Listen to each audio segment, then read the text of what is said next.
हमारी संस्कृति, हमारे संस्कार सदा रहे हमारे साथ। भारत के महान ग्रंथों और काव्यों का संपूर्ण संकलन। सब्सक्राइब करें तिलक। प्रार्थना की खुशबू, साइकिल प्योर अगरबत्ती।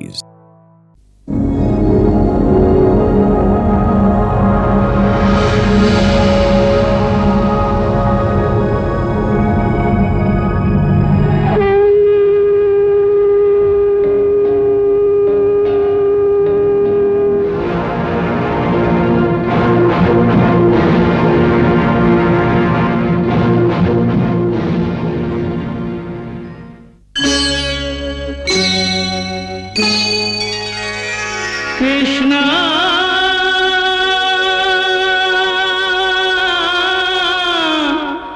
कृष्णा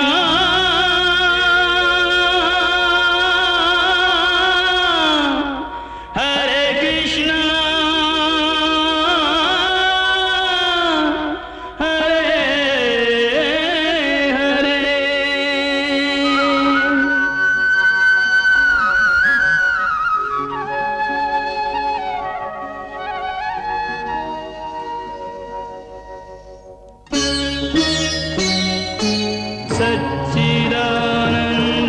सच्चिदानन्दरूपाय विश्वोत्पत्त्यादिहेतवे तापत्रयविनाशाय श्रीकृष्णाय वयं नमः।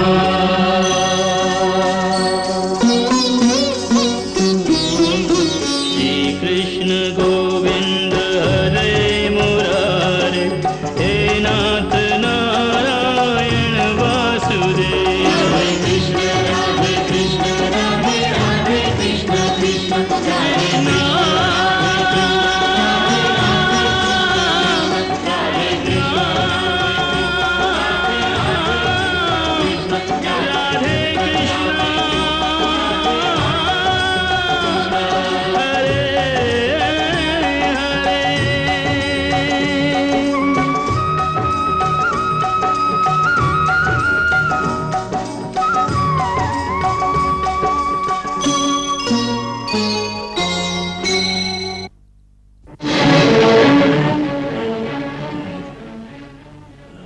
देवकी का 8वां बालक कंस के हाथ नहीं आया तो क्रोध के मारे उसने ये आज्ञा दे दी कि पिछले 2 महीनों में जितने बच्चे पैदा हुए हैं सबको मार दिया जाए। हमारे राज्य में 2 महीने से कम आयु वाला कोई भी बालक जीवित नहीं रहना चाहिए। तो उसके सैनिक निरीह प्रजा पर शिकारी कुत्तों की तरह टूट पड़े।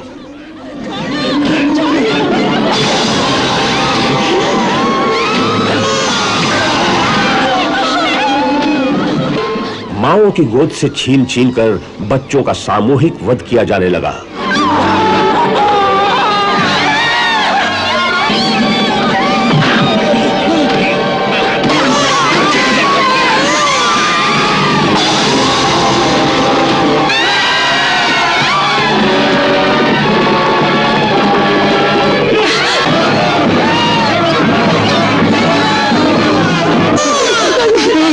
भगवान तेरी रक्षा करे।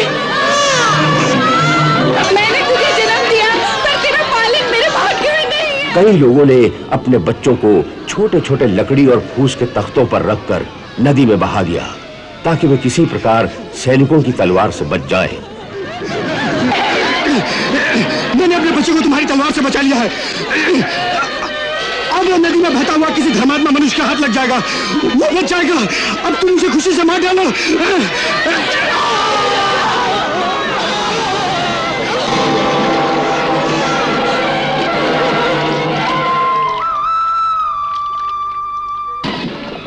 उधर जब कुछ सैनिकों को यह पता चला कि गोकुल में भी एक बालक का जन्म हुआ है तो वे उसे मारने गोकुल पहुंचे, परंतु गोकुल के ग्वालों ने उन्हें पत्थर मार मार कर भगा दिया।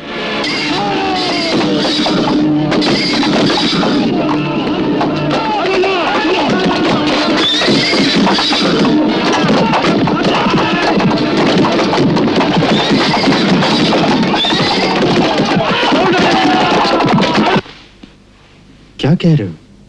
सेना को भगा दिया? वो जसोदा काकी के लल्ला को मांग रही थी। क्यों?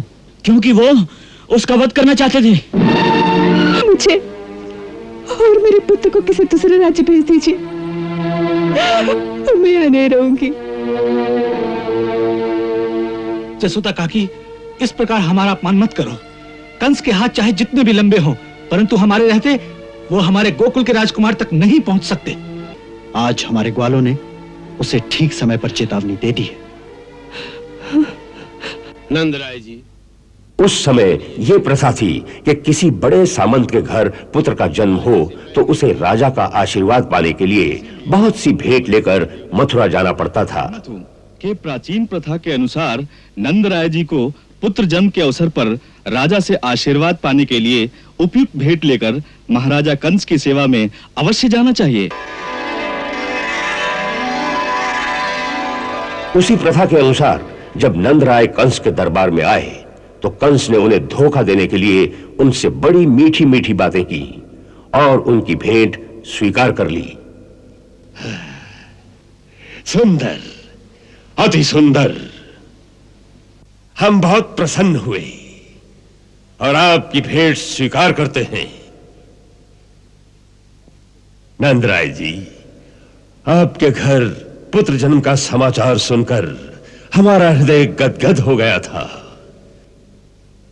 आपको हमारी ओर से बधाई है।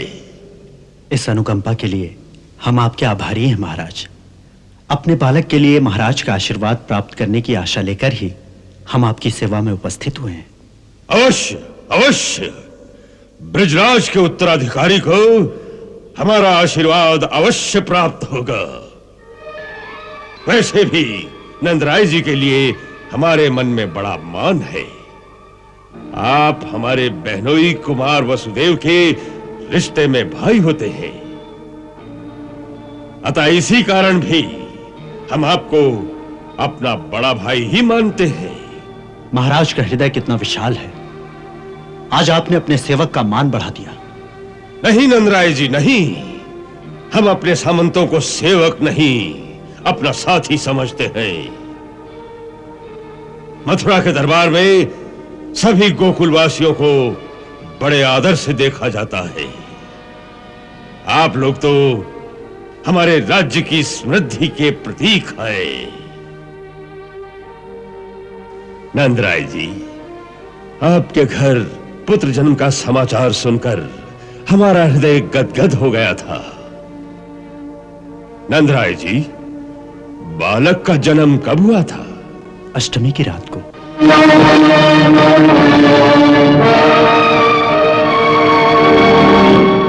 आप विश्राम करें।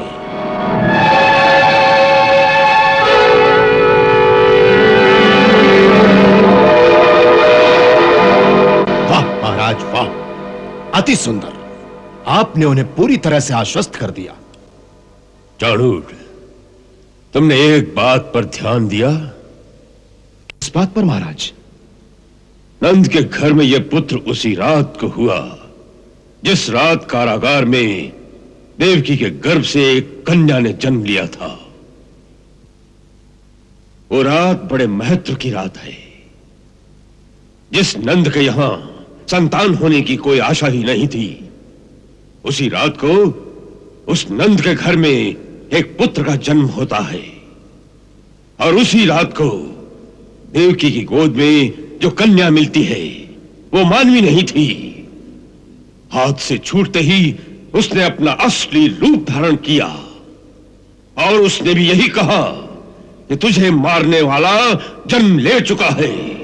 चाणूर, हमें पूरा विश्वास है कि वही बालक है जिसने देवकी के अष्टम गर्भ से जन्म लिया। कारागार से निकलकर किस प्रकार वहां पहुंचा, किसने द्रोह किया, इसका पता लगाना चाहिए चाणूर। अब इस बात का पता लगाना असंभव है महाराज। क्यों? क्योंकि उस रात बंदी गृह में जितने प्रहरी थे जो इस प्रकार द्रोह कर सकते थे, उन सबको आपकी आज्ञा से हाथी के पैरों तले मरवा दिया गया है। अब उस रात की कहानी सुनाने वाला कोई जीवित नहीं है। वो जीवित नहीं रहे, किंतु वो बालक हमारा काल जीवित रह गया। चाणूर, तुम और किसी बालक की ओर ध्यान ही मत दो। यही जिसे लोग नंद का पुत्र समझते हैं, ये वही है जिसकी हमें प्रतीक्षा थी। और इस बात का मुझे पूरा विश्वास है। महाराज, यदि ये सत्य है कि ये देवकी की 8वीं संतान है, तो फिर चिंता किस बात की? अब उस अकेले बालक से निपटना कोई बड़ी बात नहीं। आप हम में से जिसे आज्ञा देंगे, ये काम वही कर देगा। नहीं चाणूर, नहीं। तुम में से कोई भी वहां गया तो गोकुल वालों को सशंकित कर सकता है। हमारे विचार में तो इस समय केवल एक ही है जिसके द्वारा यह कार्य आसानी से हो सकता है। कौन? पूतना। हाँ, पूतना, बकासुर की बहन पूतना। महर्षि दुर्वासा की कृपा से वो बहुत सी मायावी विद्याएं जानती है। वो इच्छाधारी है, आकाश मार्ग से जा सकती है, मनवांछित कोई भी रूप धारण कर सकती है। गोकुल में उसे कोई भी नहीं पहचानेगा। बकासुर, तुम आज ही जाकर पूतना को हमारे पास आने के लिए कहो। तुम्हारे साथ हमारे युद्ध में उसने हमें अपना भाई बनाकर तुम्हारी प्राण रक्षा की थी। उस रिश्ते को निभाने का समय आ गया है। उसे कहो तुम्हारे भाई को तुम्हारी आवश्यकता आ पड़ी है, और उसे कुछ मत कहना। हमारे पास आने पर हम उसे समझाएंगे कि इस बालक का नाश कैसे करना होगा। जाओ। आइए।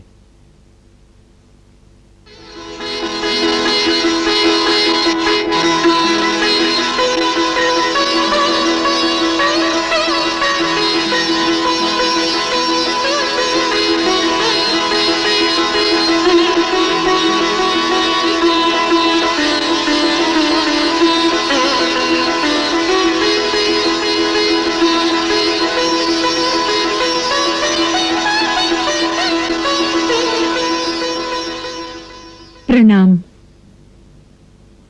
आप आयु में मुझसे छोटी हैं, परंतु वृषनिवंश के महाराज शूरसेन की बहू और हमारे राजकुमार वसुदेव की पत्नी हैं। इसलिए आपको नहीं, मुझे आपको प्रणाम करना चाहिए। आपका स्वागत है गोकुलपति जी। गोकुल में सब कैसे हैं? और यशोदा भाभी कैसी हैं? प्रभु की कृपा से सर्वथा कुशल है। और वो चलिए भीतर के कक्ष में चलें। आइए।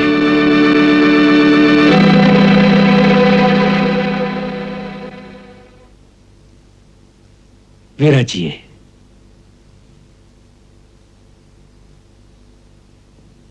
सबसे पहले तो आपको पुत्र जन्म की बहुत बहुत बधाई हो। धन्यवाद। ये सब तो देवी मां की कृपा और गुरुदेव शांडिल्य के आशीर्वाद का फल है। आप लोगों को भी कारागार से मुक्त होने पर बधाई हो। रोहिणी भाभी ने आपको प्रणाम कहा है और आपको बंदीगृह से घर आने के शुभ अवसर पर बधाई दी है। रोहिणी दीदी स्वयं कुशल से तो है ना? और उनका पुत्र? उनका पुत्र? हाँ, उनका पुत्र कैसा है वो? उस बालक के बारे में मैं आपको एक गूढ़ रहस्य बताना चाहता हूं। वास्तव में वो रहस्य देवकी भाभी को पता है।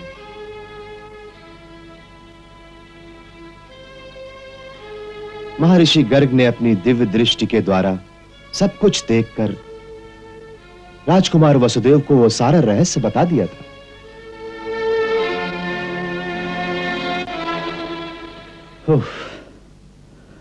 क्या दैवीय चमत्कार था वो।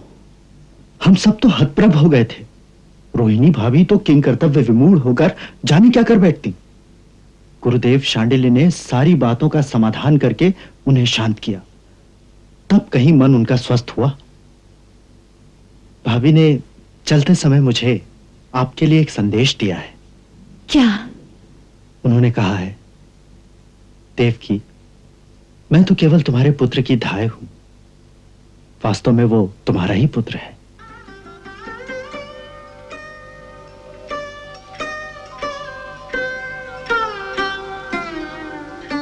कितनी उदार है दीदी, जो उनकी गोद में खेल रहा है वो मेरा ही 7वां पुत्र है। ये सुनकर मुझे बाकी सब पुत्रों की मृत्यु भूल गई है।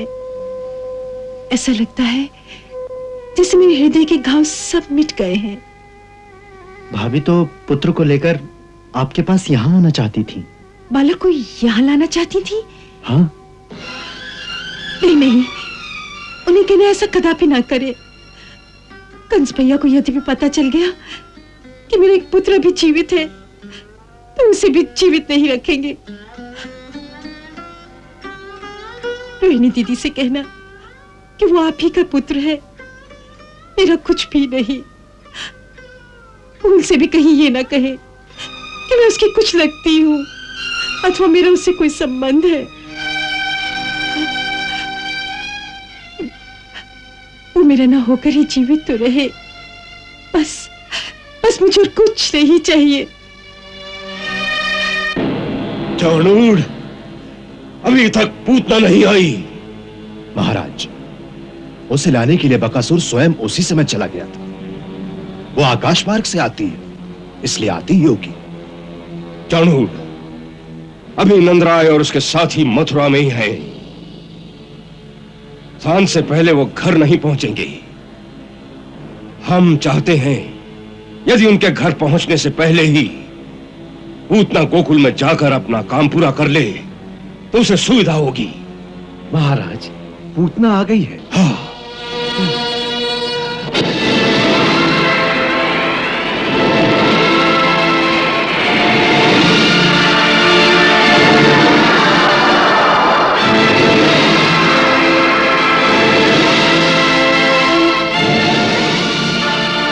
मथुरा नरेश की जय हो। क्या आज्ञा है महाराज? पूतना,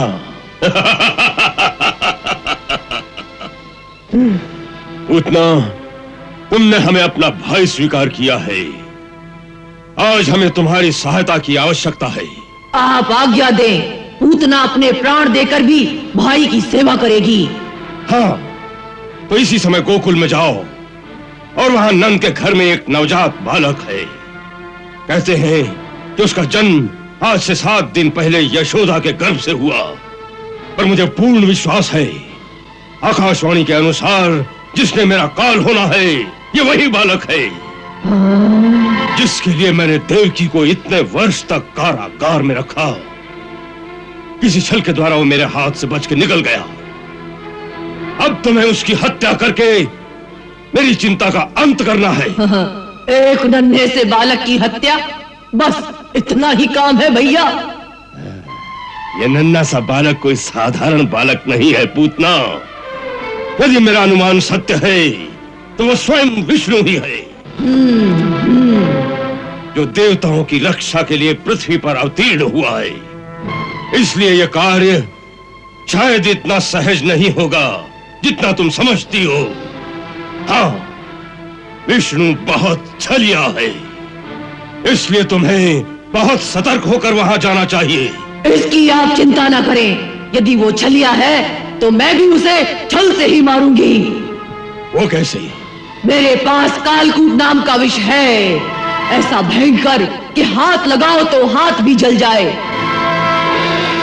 वही कालकूट विष अपने स्तनों पर लगाकर मैं उनके घर जाऊंगी। एक धाय की भांति से बच्चे को दूध पिलाऊंगी। 2 घूंट पीते ही उसकी समस्त नाड़ियां विष की भयंकर ज्वाला से फट जाएंगी। उत्तम, अति उत्तम। पूतना, तुम अभी जाओ, क्योंकि नंदग्रह में इस समय स्त्रियां ही स्त्रियां होंगी। पुरुष तो गोधूली के समय ही घरों में आएंगे। अच्छी बात है, मुझे आज्ञा दीजिए। जाओ और विजयी होकर आना।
लगती है।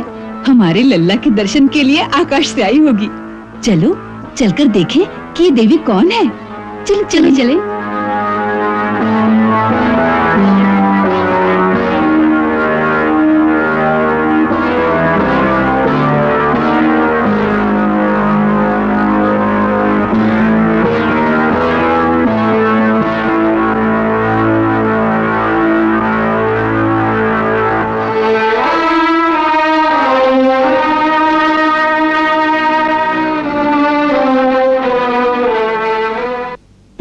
देवी, आप कौन हैं? कहां से पधारी हैं? और यहाँ आने का क्या प्रयोजन है? मैं आपकी क्या सेवा कर सकती हूँ? नंदरानी, मेरा प्रयोजन तो केवल आपके लल्ला के दर्शन करना है। मैं मथुरा की रहने वाली हूँ। मेरे पति एक श्रेष्ठ विद्वान और परम सिद्ध ब्राह्मण हैं। उन्होंने दिव्य दृष्टि से देखकर मुझे ही बतलाया कि नंद राय के घर में एक महान आत्मा ने पुत्र के रूप में जन्म लिया है, जिसका दर्शन बड़ा ही मंगलकारी है। इसीलिए मैं तेरे द्वार पर आई हूं।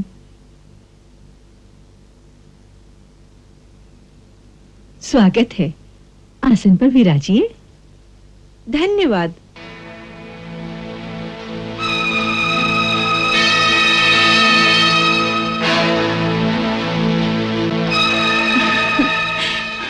ब्राह्मण पत्नी हूँ, इसलिए कोई भेंट तो नहीं दे सकती, लेकिन तेरे बालक को आशीर्वाद अवश्य दे सकती हूँ। मेरे तपस्वी पति की सहायता और कृपा से मुझे 2 सिद्धियां प्राप्त हैं।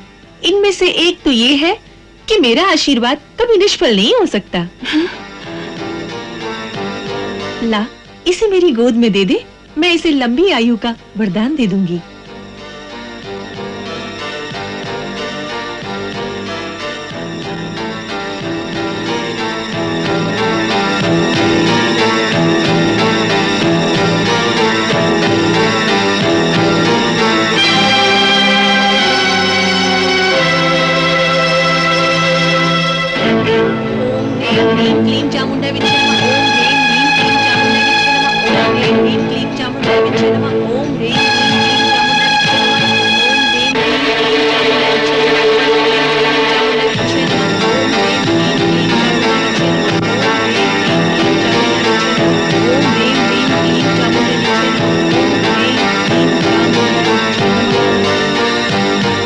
ब्रिजरानी, तुम्हारा ये बालक कोई सामान्य बालक नहीं है।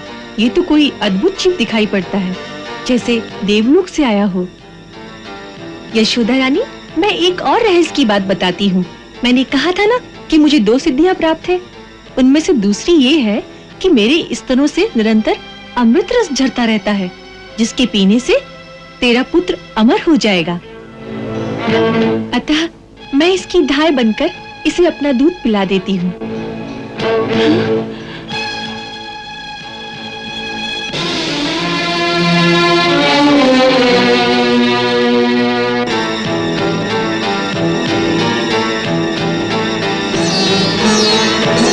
विष भरा दूध पिला रही प्रभु को बालक जान, दुग्ध पान में पी लिए प्रभु ने उसके प्राण।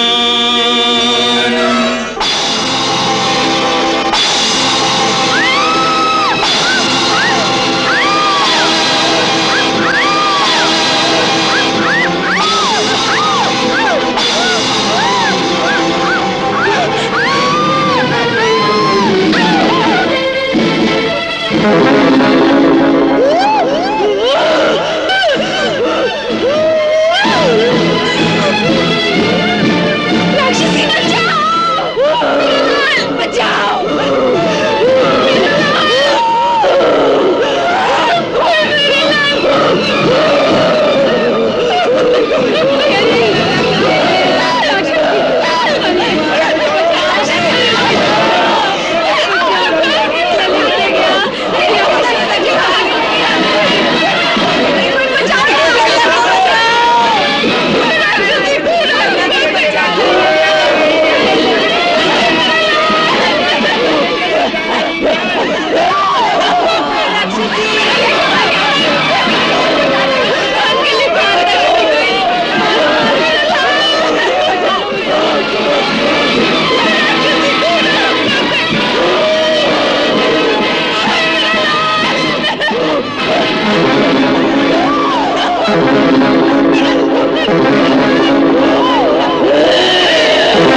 मेरे लल्ला को बचाओ।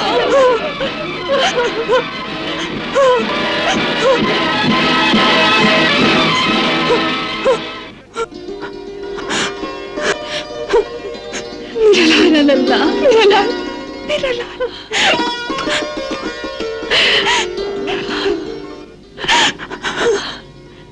मेरा लाल, मेरा लाल, मेरा लाल। सब ठीक हो गया यशोदा, सब ठीक हो गया। अरे यशोदा, होश में आओ यशोदा, होश में आओ। काकी, यशोदा, यशोदा उठो, तुम्हारा पुत्र बुला रहा है। बेटी उठो बेटी, देखो तुम्हारा पुत्र तुम्हें बुला रहा है। यशोदा देखो, तुम्हारा लल्ला बुला रहा है। उठो यशोदा।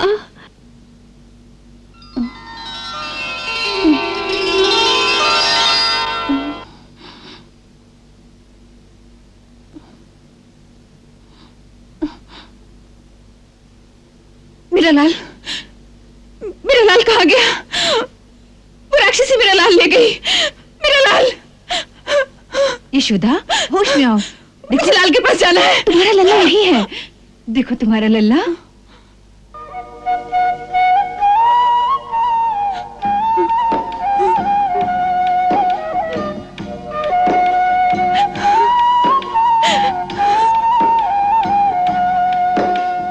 मेरा लाल, मेरा लाल।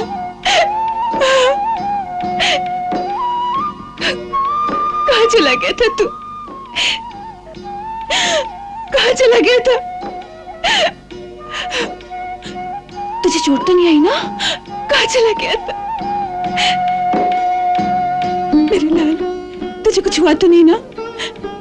चोट तो नहीं आई ना मेरे लाल? कुछ हुआ तो नहीं ना? वो राक्षसी कहाँ है? वो तो मर गई।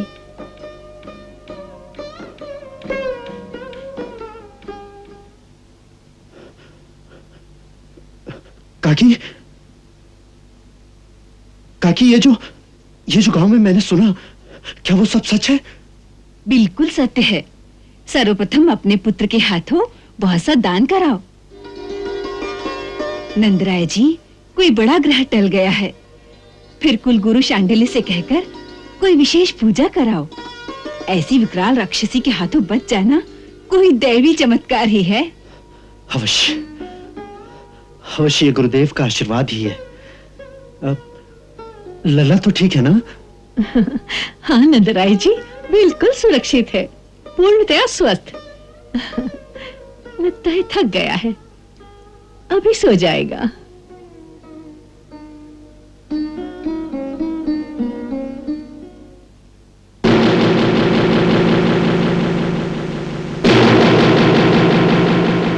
वो देखो, नंदराय जी आ गए।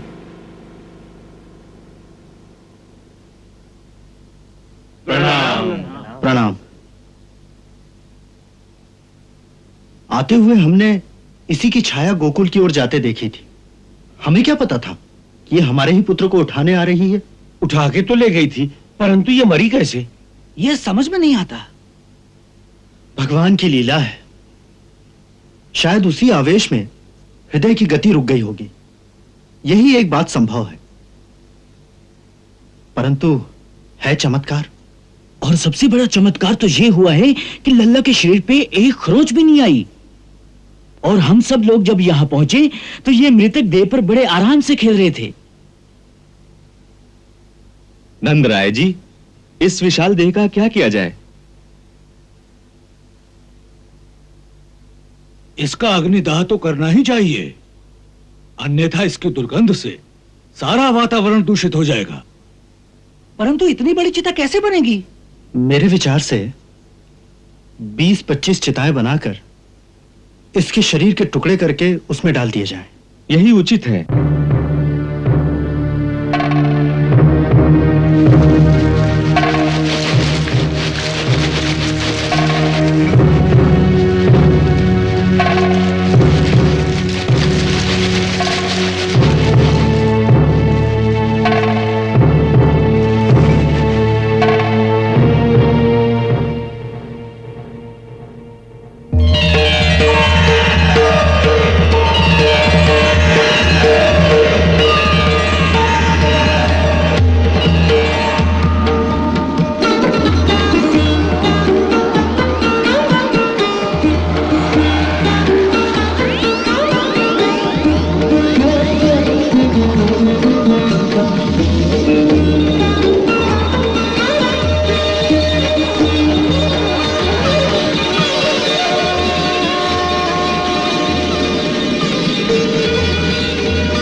माता आ रही है, उनका स्वागत करना है। माता? हाँ, पूतना माता।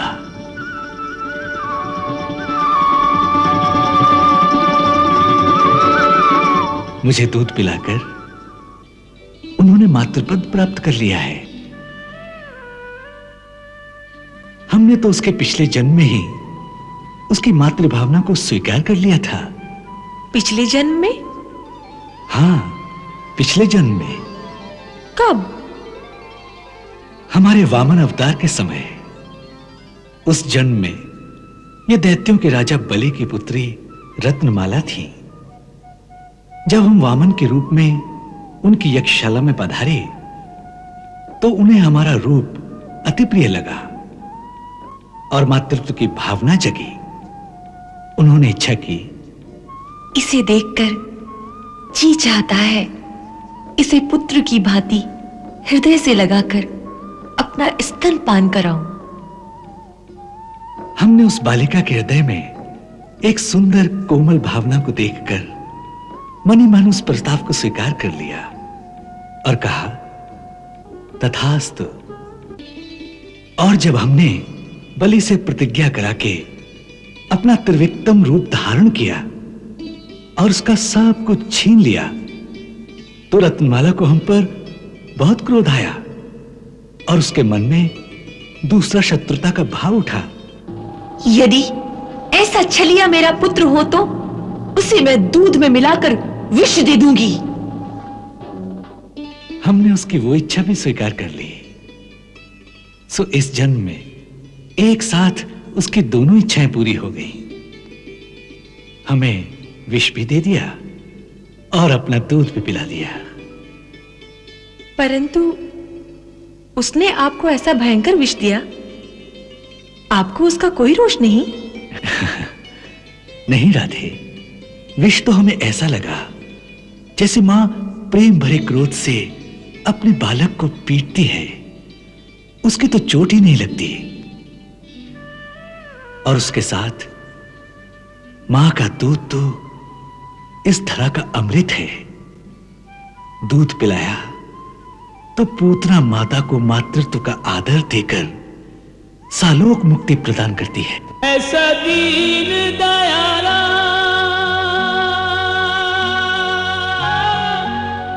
ऐसा परम कृपाला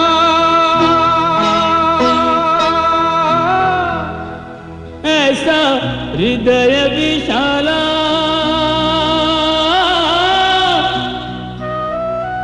तुम सा कोई और नहीं, तुम सा कोई और नहीं।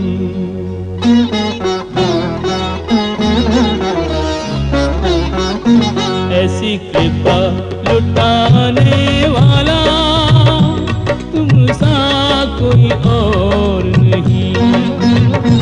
गले सबको लगाने वाला तुम सा कोई और नहीं। ऐसी कृपा लुटाने वाला तुम सा कोई और नहीं।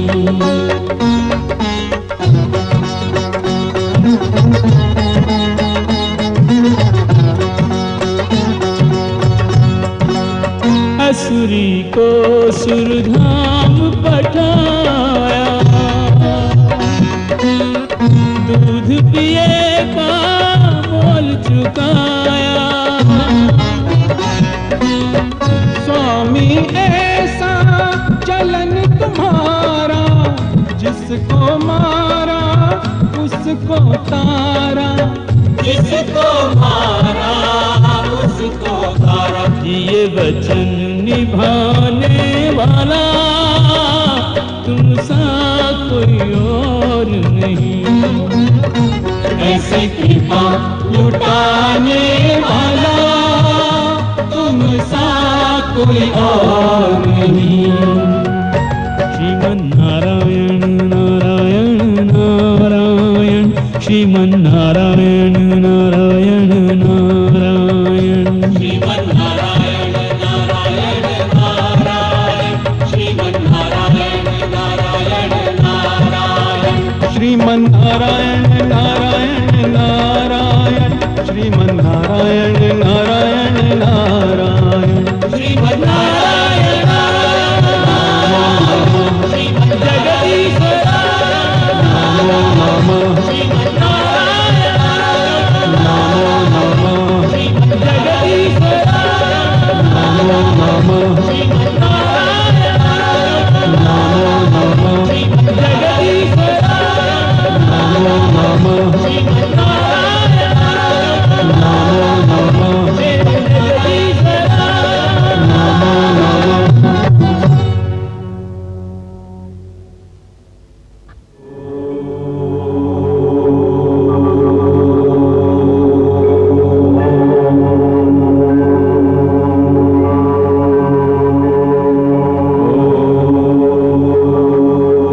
जय श्री कृष्ण।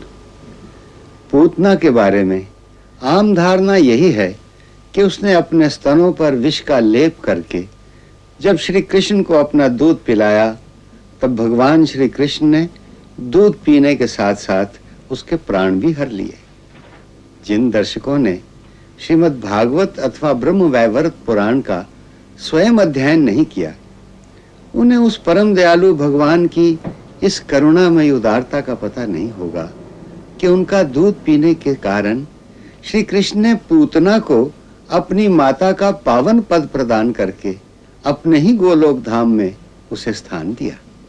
श्रीमद् भागवत महापुराण के दशम स्कंद के 6ठे अध्याय में श्लोक संख्या 35 में लिखा है, पूतना लोक बालग्नि राक्षसी रुधिराशना जिघांस्यापि हरे स्तनं दत्वा आप सदगति। अर्थात पूतना का काम ही था बालकों की हत्या करना और उनका रक्त पीना। भगवान हरि को भी उसने मार डालने की इच्छा से ही अपना स्तनपान कराया, फिर भी उसे वो परम गति प्राप्त हुई जो सत्पुरुषों को मिलती है। उसी अध्याय के 38वें श्लोक में तो स्पष्ट लिखा है कि या तो धान्यपि सा स्वर्गमवाप जननी गतिम कृष्ण भुक्त स्तन क्षीरा किमु गावो नुमातरा। अर्थात भगवान श्री कृष्ण ने उसका स्तनपान किया, उसका दूध पिया, इसलिए राक्षसी होते हुए भी उसे स्वर्ग में वो उत्तम गति प्राप्त हुई जो माता को ही मिल सकती है। ब्रह्म वैवर्त पुराण के कृष्ण जन्म खंड के 10वें अध्याय में पूतना की चिता पर एक दिव्य रथ के आने का भी पूरा विवरण है। वास्तव में महर्षि वेद व्यास द्वारा भागवत में श्री कृष्ण की लीलाओं के वर्णन का मुख्य उद्देश्य एक ही है कि भगवान श्री कृष्ण की भक्ति के विविध रूपों का, उसके विविध प्रकार तथा भावों का निरूपण करके मानव को भक्ति के मधुर रस में डुबो दिया जाए, उसके हृदय को गदगद कर दिया जाए। पूतना की कथा में द्वेष भक्ति द्वारा प्रभु की कृपा प्राप्ति के इस मर्मस्पर्शी प्रसंग का भी यही प्रभाव है। इसीलिए भागवत में इस अध्याय का शीर्षक पूतना वध नहीं, पूतना उद्धार लिखा गया है। जय श्री कृष्ण। हरे कृष्णा कृष्ण कृष्ण हरे हरे, श्री कृष्ण चरितम् गुणानुवादं तत्प्रेरणा अहं करोमि। मम भावगीतं हृदयस्य प्रीतं त्वत्पद्मपादे समर्पयामि। हरे राम राम राम हरे हरे, हरे कृष्ण कृष्ण कृष्ण